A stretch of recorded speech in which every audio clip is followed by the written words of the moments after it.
Saturday night has become movie night in our house. A couple of weeks ago, we watched The Trial of the Chicago Seven, because I had chosen mawkish indie films starring Adam Driver for the last 3 weeks in a row, and this seemed like a good change.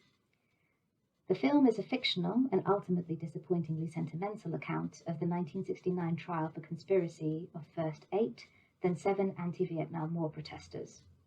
About halfway through, there is a scene where 2 of the defendants, Abbie Hoffman and Jerry Rubin, co-founders of the Youth International Party, also known as the Yippies, played by Sacha Baron Cohen and Jeremy Strong, are sitting on a bench outside the Field Museum in Chicago, having visited an exhibition called Native North American Life.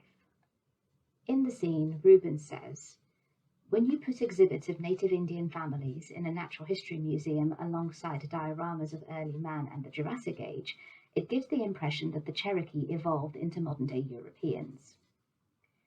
3 things are disheartening about this scene. Firstly, there is no escaping my research, even when drunk and drowsy on a sofa on a Saturday night. Secondly, Aaron Sorkin can write a whole bunch of extraordinarily complex history and philosophy of science into a single sentence. And finally, as all NATSCA members should know by now, the statement made by the fictional Jerry Rubin is completely and utterly true. The reason NATSCA members are so far ahead of the discussion about museums, colonialism, and racism is due in some part to the paper presented by Dr. Miranda Lowe and me at the conference in 2017 and published in the NATSCA Journal in 2018.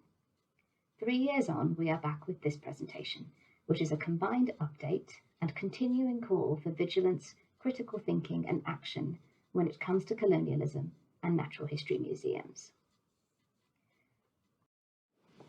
So what has happened? Well, for my part, my UCL Culture colleagues and I put on an exhibition at the Grant Museum of Zoology last year. It is called Displays of Power, A Natural History of Empire, and you'll be hearing all about it from one of my co-curators, Hannah Cornish, later today. Displays of Power opened in September 2019, and it feels like an understatement to say that the world is a very different place now than what it was a year ago. For our purposes, the main thing that happened was a renewed focus and attention on the Black Lives Matter movement, in the wake of the murder of George Floyd, an unarmed African-American man in Minneapolis in May this year. In the days and weeks that followed, museums, small and large, issued statements in solidarity with Black Lives Matter. In the following months, a number of prominent museums and heritage institutions, including the Natural History Museum in London, the National Trust, and Royal Historic Palaces, all made announcements that they would be running programs looking into their roles in the history of slavery.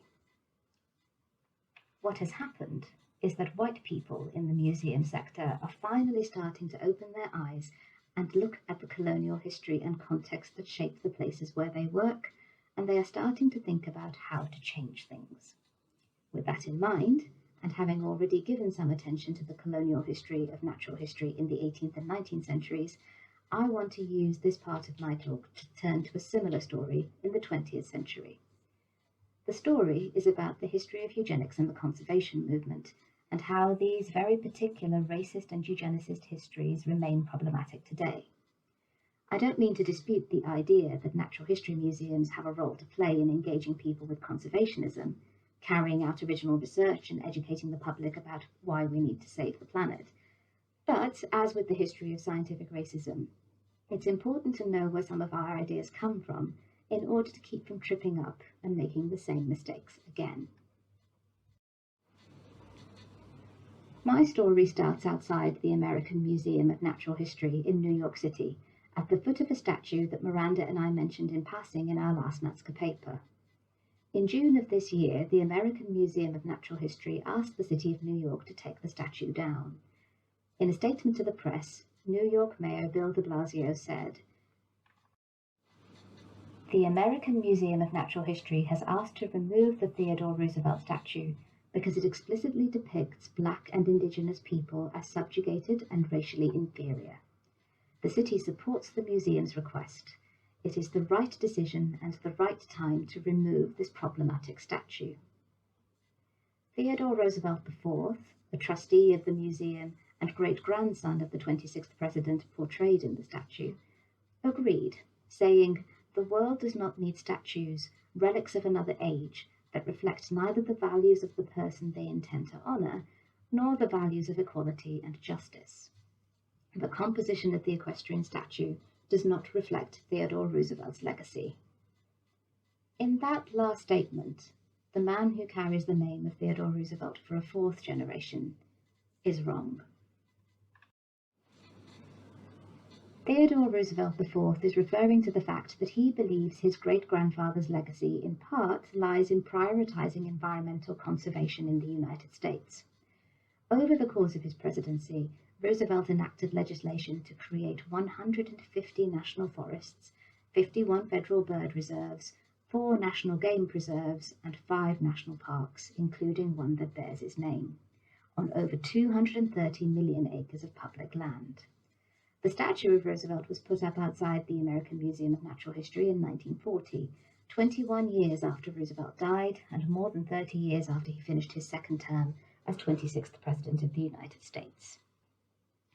In September 1921, and later in 1932, the American Museum of Natural History hosted the second and third International Eugenics Conferences under the auspices of the paleontologist Henry Fairfield Osborn, who was for 25 years its president. Osborn was also head of the New York Zoological Society, and back in his US Geological Survey days, he named the Tyrannosaurus rex and the Velociraptor. Osborn moved in the same conservationist circles as Roosevelt and other prominent figures, together with whom his legacy remains in place inside the museum. In the Hall of North American Mammals are dioramas of Osborn's caribou and Grant's caribou. Grant's caribou are named for Madison Grant, a leading figure, if no longer a leading light, of the American conservation movement. Grant shared Roosevelt's environmentalist vision and founded the first organizations dedicated to the preservation of the American bison and the California redwood, and was co-founder of the Bronx Zoo. In fact, many of the thousands of bison that roam the American plains today probably have relatives in the Bronx, thanks to Grant's conservationist efforts. It was also in his official capacity at Bronx Zoo that Grant ignored the request of a group of Black Baptist ministers to release Otter Benga, a Mabuti man who had been put on display there in 1906. It is likely that Grant's relative obscurity today is down to his relative fame as a eugenicist during his lifetime. He was a director of the American Eugenics Society, thought, quote, worthless individuals should be sterilized, and considered his lobbying for the Johnson-Reed Immigration Act of 1924, which shut down most immigration to the United States, to be one of the greatest achievements of his life. In 1916, Grant wrote The Passing of the Great Race, or The Biological Basis of European History. Stephen Jay Gould described it as the most influential tract of American scientific racism, and the book directly influenced notable white supremacists from Adolf Hitler to Anders Breivik, who espoused the theory that their supremacy is, confusingly, naturally assured and at the same time requires dedicated protection. The author of the original foreword to The Passing of the Great Race was Henry Fairfield Osborn, who said it was a capital book, in purpose, in vision, in grasp of the facts our people most need to realize. The eugenic leanings of Roosevelt, Osborn, and Grant may no longer have the political currency they used to, but the arguments they made continue to resurface over the decades in the form of the population question, and this is a legacy that natural history conservationists in particular need to note. I can't help but feel that had David Attenborough been more knowledgeable about the history of the environmentalist movement and eugenics, he would not have made the comments he did about overpopulation, following the airing of his documentary Life on Our Planet last month. The American Museum of Natural History appears not to have learned its lesson, because it has agreed to name its Hall of Biodiversity after Theodore Roosevelt in exchange for having his statue outside the museum taken down. I would argue there is no point in taking down explicitly racist statues if you remain willing to be implicitly racist by commemorating famous racists and ignoring their racist, colonialist, and eugenicist legacies that are still with us today. Environmentalism in the United States, as with natural history museums, remains a predominantly white affair, as does much of the reporting on it.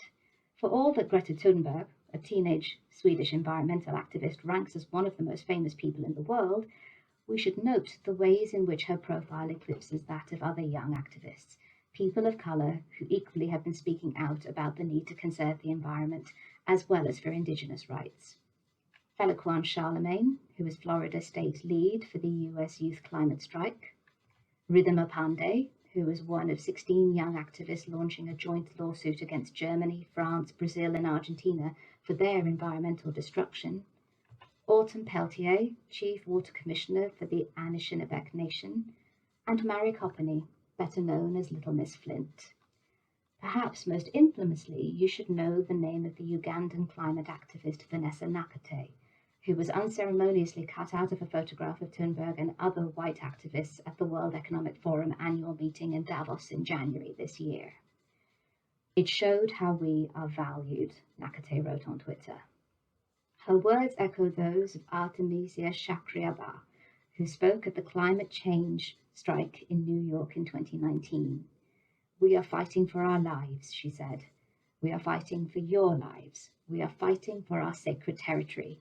But we are being persecuted, threatened, murdered, only for protecting our own territories. We need to keep asking ourselves, what are the stories we are not telling? Who is not in the room that should be? No hard feelings, General, but you've had your time. We are not going to stop. We are going to knuckle down and keep going.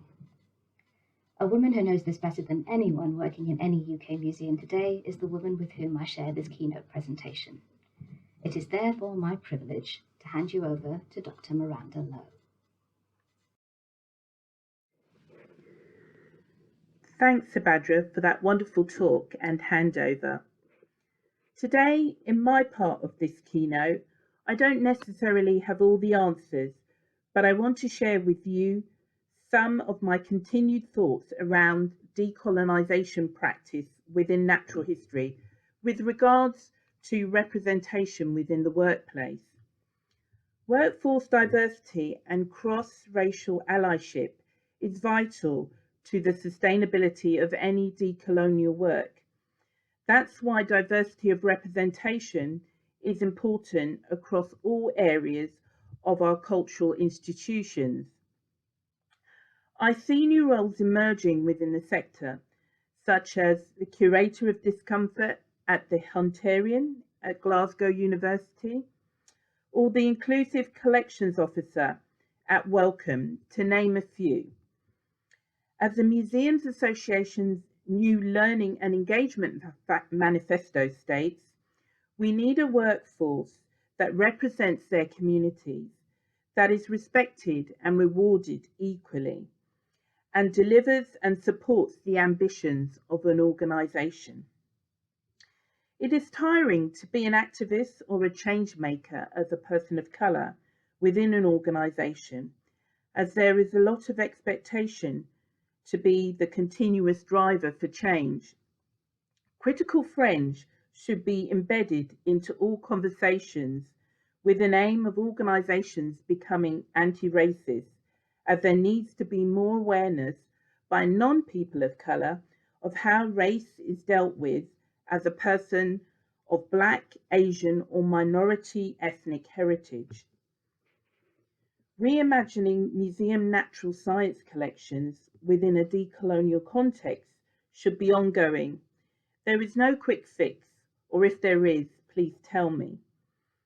And we need to give ourselves and others time to do this work, thus embedding it into our daily work plans in a meaningful and sustained way. It needs resources, allocate those budgets on a longer term basis to make that change. This work can be exhausting, leading to emotional labour in some more than others.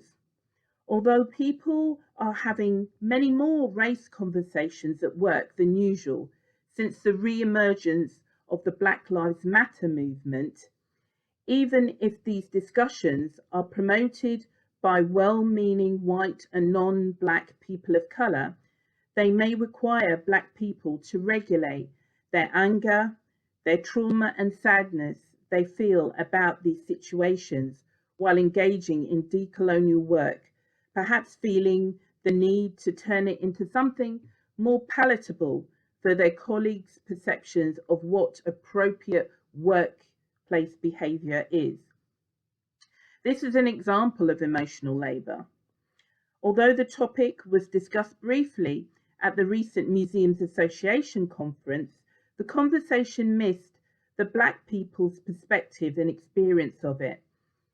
As for most people, it's easy just to ignore uncomfortable situations and hope things will eventually return to normal.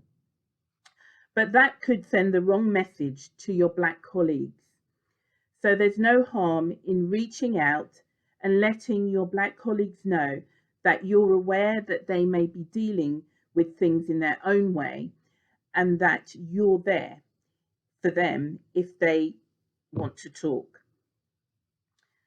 I've said this many times, but people should feel comfortable to bring their whole selves to a conversation, as that also brings multiple views, perspectives, and lived experiences to not only respectfully challenge our ways of thinking, but broaden our minds. As Andrea Levy, the author of Long Song and Small Island, once said, "I don't write to change people's minds, I write to open them." Some of you may or may not be familiar with the term having a seat at the table.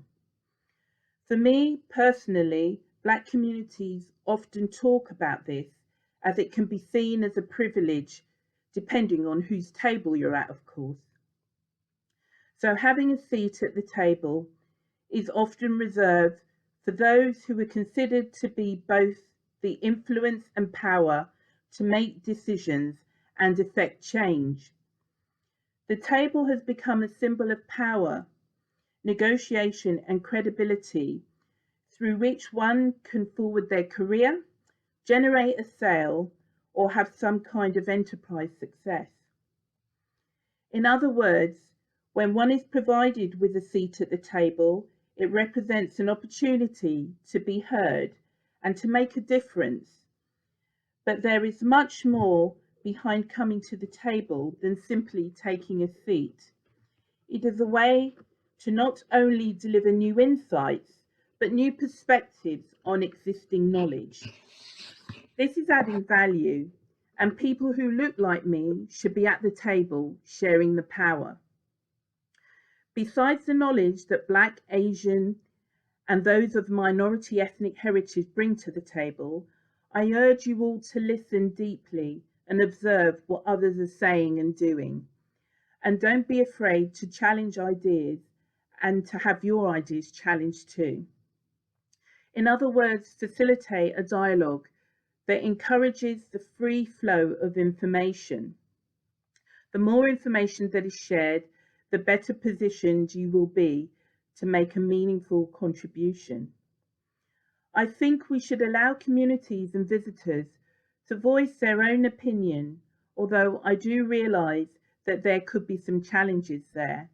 But discovering different opinions, both professional and public, will help highlight the complexity of the subject within the colonial foundations of the museum's collections and reasons for such differing perspectives. And hopefully it will encourage a more informed critical thinking when dealing with the news, media, and politicians, as many museums, such as the Natural History Museum, National Trust, the British Library, and others, have had to do over the last few months while re-examining the colonial past of their founding collections. Community participation has no end date, and there is always more that can be done. We need to continue to draw out a variety of stories, recognising the contributions of a diverse range of people. Not be inadvertently critical or dismissive of personally held beliefs. We must reflect a variety of voices when exploring the historical study of the natural sciences, and not just the white male middle class scientists or naturalists that have famously dominated the history of scientific research. There needs to be recognition and respectful acknowledgement of any current diversity of belief in society. I'd just like to read out another part of the MA's new Learning and Engagement Manifesto, which I feel that is relevant as we start this conference. Collections belong to communities, and without people, museums are just storage warehouses. Collections are for public use. Collections matter to many people, and for them to be a source of understanding and empowerment, people need access to them. Museums should work with their communities to ensure that collections are empowering and dynamic. This means adopting a proactive approach to the democratization and decolonization of collections, reinterpreting collections with communities, and supporting partnerships and knowledge sharing. Museums should be transparent about the objects they hold and work with communities to understand, interpret, and rationalize those collections. So lastly, take those words, listen deeply, learn from the communities you serve, take positive, inclusive action, and build on it. Change the internal culture, have voices from outside coming in and voices from inside going out. Equity, diversity, and inclusion should be everyday work for your whole institution.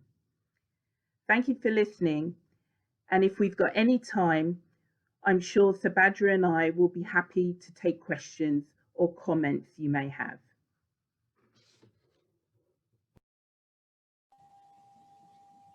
Huge thanks to Subhadra and Miranda for starting us off on our conference today, and just taking those words that Miranda said. We will take those words with us and think deeply today. So we have some questions in the Q&A, but I think people have also been very mesmerised listening to your talks, so please do start the questions coming through. I'm going to start, Miranda and Subhadra. There's a few questions around workforce diversity. So, for example, David Gelsthorpe from Manchester Museum is asking, where should smaller museums with limited time and money start when decolonising their collections? Sorry, that wasn't specifically about workforce diversity. We have subsequent ones, but that was a question around resource, I suppose. Where should smaller museums with limited time and money start when decolonising? It's really difficult to do this online, isn't it? Miranda, have you got something you want to say? Well, yeah, it's difficult to do it online. As I say, I don't have all the answers or any quick fix, and just, well, my thoughts on it are, I do realise, because I was part of the NATSCA committee, and obviously I'm here, I'm a member, and I was the Collections at Risk representative at one point, and there are major challenges in the sector anyway, but in particular for smaller museums that have limited staff and the economic crisis that we're going through at the moment. So it is a massive challenge to have the resources to tease out those stories, to yet alone even document some of the collections. You're not going to know everything, especially if you're one person at a regional museum that is looking after, you know, multiple collections, that you may not have expertise in all of them. But I think in terms of having this conversation, and through NATSCA in general, staff in regional museums can put call outs to people, well, such as myself, but I'm overloaded at the moment, guys. So but I just sort of think that, yeah, and there's more people than me sort of outside of the sector as well, reaching out to those outside of the sector that will have, as I mentioned in my talk, you know, the lived in experience, some of their historical knowledge, you know, social historians. They've got social historian groups and networks and things like that to kind of come in and help support. There is an issue around all of this that, you know, sort of paying people for their expertise to come in as well. And that's where you have to lobby further up, you know, local councils have to also know this is benefit, and this is of benefit to their communities as well, because they're often making, you know, really hardline choices, even more now, you know, whether they're putting funding into housing or other parts, you know, health and things like that. But museums and culture is of health benefit, are those hubs to bring people together even more so now. And if you could be seeking those members of your community to come in and say to councils, well, we value this and you should too, because they're part of your community as well, and the benefits that can bring all round, that then maybe they might fund it too and help support you continually going along. But, you know, those are just my kind of off the top of my head suggestions. It's a work in progress. It is a challenge, but as you say, there are solutions, and particularly just informing ourselves and finding those networks offers in itself. So Padra, was there anything you wanted to add there? I think in terms of resource, I can appreciate that, you know, budget is something that everyone struggles with, and every museum, regardless of its size, is going to say, you know, our funds are limited, our resources are limited. To which I think my response is, the whole purpose of a museum historically was that it was set up as a tool of empire. So this idea that a natural history museum in a local community is somehow separate from the work of building that community or contributing to that community is still part of that colonial framework. So what I would encourage people to think about the ways in which their museum, their collection, their practice, even before thinking about how to diversify their staff, is to remember what your purpose is and how you feel like you want to go about it, and thinking about the barriers historically that have been put in place to make you think that your work is separate from the work of the wider community.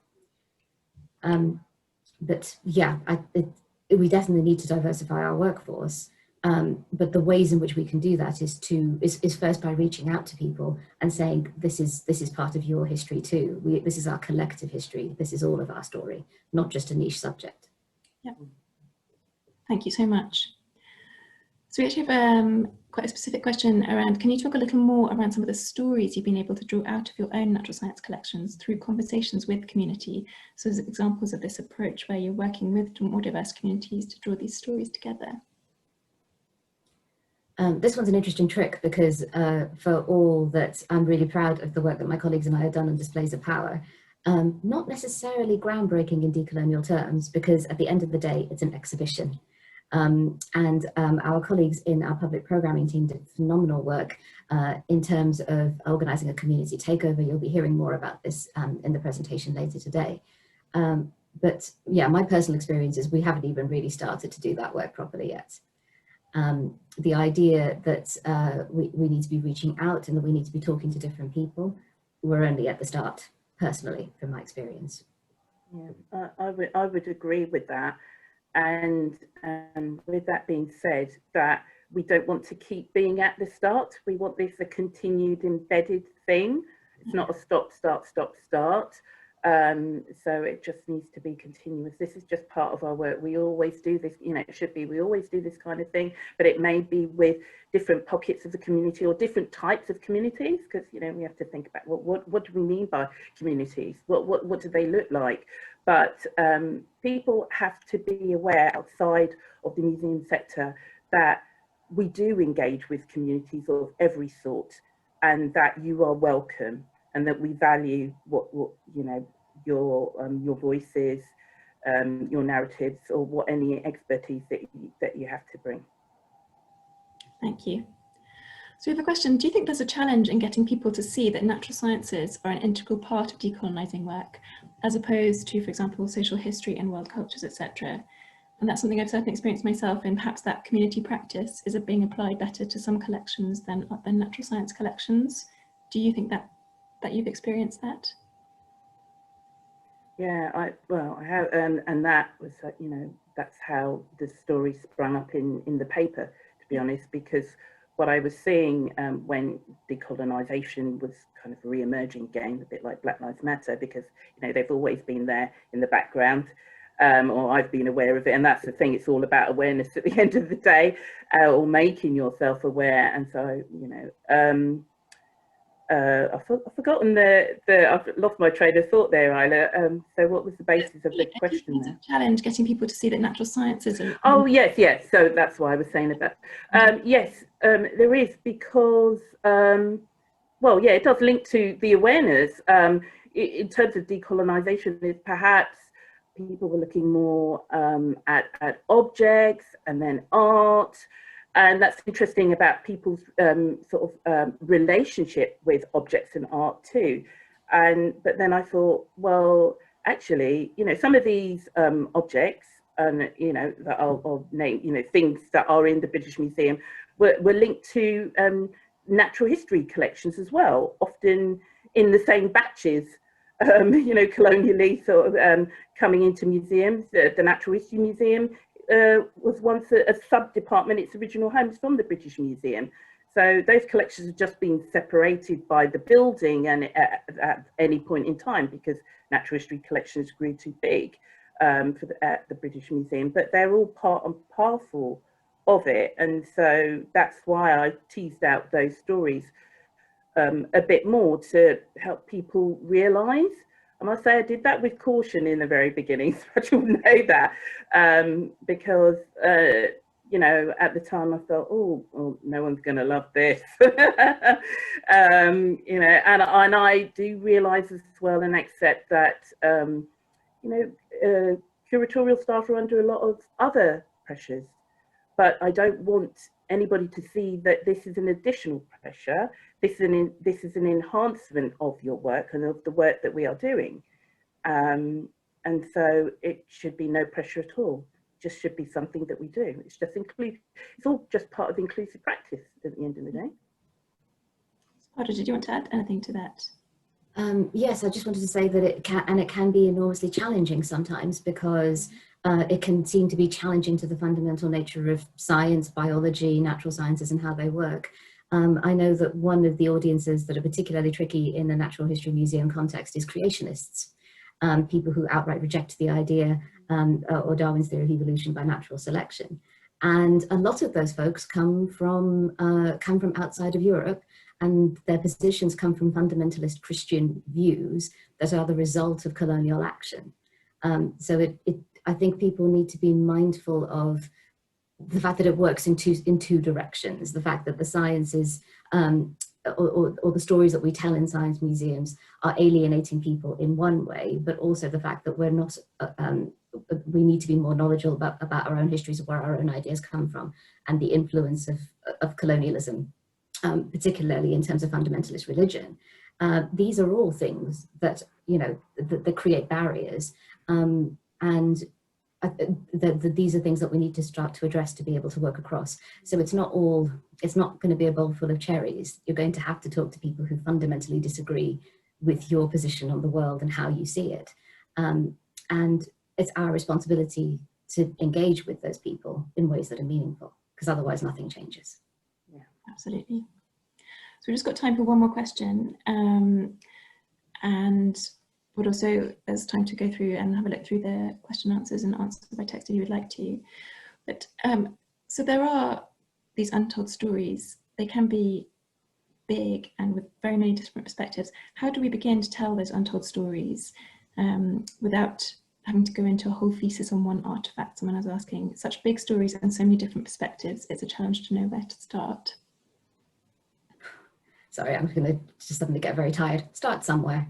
Yeah. Do something. Yeah, I think so. Start somewhere, because in the paper I started somewhere, And I've seen people, you know, add to it. Even my own organisation have, you know, put out recent blogs on John Edmonston, from finding more information, and more information is becoming available or more searchable on the internet. So, you know, I just started, you know, touch the surface and just let it take flight. Yeah, and people are hungry for these stories They as are. well. And it's like you don't need to restrict yourself to that 70-word label. I think we need to break the tyranny of the 70-word label and go, oh, and it's like everyone knows that no one reads the museum labels in an exhibition. It's like, well, maybe the reason for that is because it's not speaking to stories that they're interested in at all. Find a story that they are interested in. People will read and people will talk to each other, or find other ways other than written labels for telling the stories. So it's not just about the content, it's about the way you decide to share it as well. Thank you so much. And I'm really sorry we have to stop there to go to our next talk, but we really appreciate you sharing your time with us and your thoughts today. I think there are some remaining questions in the chat, so I'm sorry we didn't get to those, but I have published those for others to have a look at. Thank you, Miranda and Subhadra. Thank you.